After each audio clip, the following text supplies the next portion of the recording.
আন্তর্জাতিক যে জরিপগুলো এখন মাসে মাসে প্রকাশ পায়, আর কিছু মানুষের মাথা খারাপ হয়ে যায়। আপনি টের পাচ্ছেন দেশের অবস্থা এখন? খ্রিস্টানরা রিপোর্ট পাঠিয়েছে, আমরা বানাইনি ভাই। খ্রিস্টানরা তো আমাদের এমনি দেখতে পারে না, তারা আন্তর্জাতিক ভাবে 257টা দেশের রিপোর্ট বানিয়েছে। আমি 2টা পড়লাম। এটা এই দেখে কোরআন শরীফ আমার সামনে, আমি বানিয়ে বলছি, আমি 2টা পড়েছি। 1 নম্বরে 257টা দেশ পৃথিবীতে। মাইক্রোসফট নাম শুনেছেন? এটা তো সব মুসলমানরা চালায় নাকি?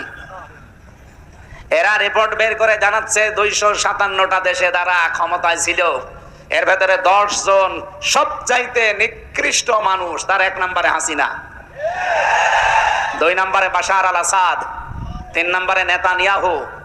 যাদের নাম বলছি সব তো আল্লাহর ওলি। যাই হোক, আমি কিছু মনে করতাম না, কিন্তু 1 নম্বরে নামটা আমাদের কন্যার। কি কন্যা পেলাম আমরা বলেন? এমন একটা কন্যা পেয়েছি, ওনার নাম পৃথিবীর নিকৃষ্ট মানুষদের তালিকায় 1 নম্বরে। এটাকে আমি বানিয়েছি? বলেন তো, পৃথিবীর মানুষের তৈরি করা তালিকায় যদি উনি একটা হাসি মানুষ, ওনারে কেন 1 নম্বরে দিয়েছে? আয়না ঘরের কারণে। এটা যে মানবতার সাথে কত বড় কৌতুক, আমি নিজে তো টের পেয়েছি 10 দিন। 3 বছর জেলে থেকে আমি এত কষ্ট পাইনি, ওই 10 দিনে যে ঝড় আমার উপর দিয়ে গেছে। আর যারা 8 বছর পড়ে আছে, ব্যারিস্টার আরমানের মতো, আমান আজমির মতো 10 বছর পড়ে আছে, বলেন তো তারা কি অবস্থায় পার করেছে? 8টা বছর, 10টা বছর। নিজেকে ওই জায়গায় একটু দাঁড় করান, আপনি 5 দিন থাকতে পারবেন?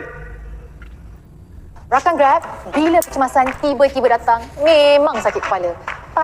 আমান আজমির মতো 10 বছর পড়ে আছে, বলেন তো তারা কি অবস্থা?